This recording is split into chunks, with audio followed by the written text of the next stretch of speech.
Against the Heresies, Preface, Part 2. Error, indeed,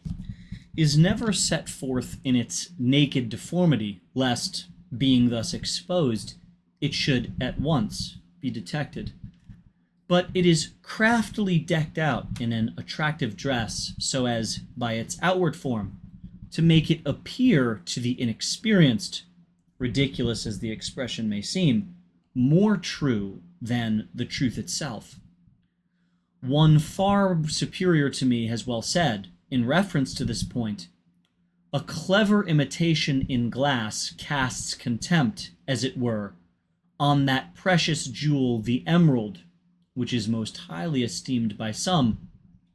unless it come under the eye of one able to test and expose the counterfeit." Or again, what inexperienced person can with ease detect the presence of brass when it has been mixed up with silver?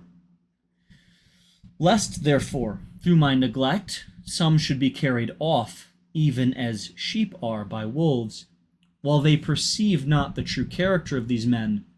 because they outwardly are covered with sheep's clothing, against whom the Lord has enjoined in Matthew 7:15 to us to be on our guard,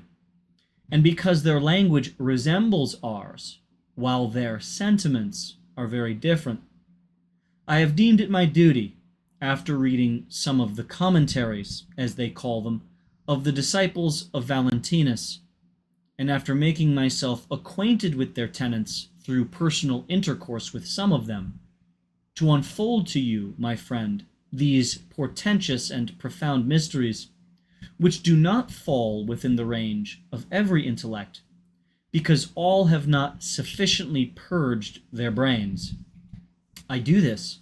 in order that you, obtaining an acquaintance with these things, may in turn explain them to all those with whom you are connected,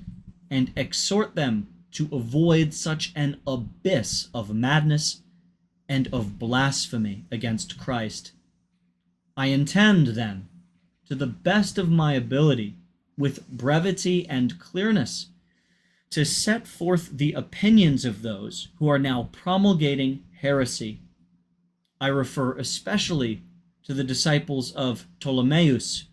whose school may be described as a bud from that of Valentinus. I shall also endeavor, according to my moderate ability, to furnish the means of overthrowing them, by showing how absurd and inconsistent with the truth are their statements. Not that I am practiced either in composition or eloquence, but my feeling of affection prompts me to make known to you and all your companions those doctrines which have been kept in concealment until now, but which are at last, through the goodness of God, brought to light. For as it says in Matthew 10:26, "For there is nothing hidden which shall not be revealed, nor secret that shall not be made known."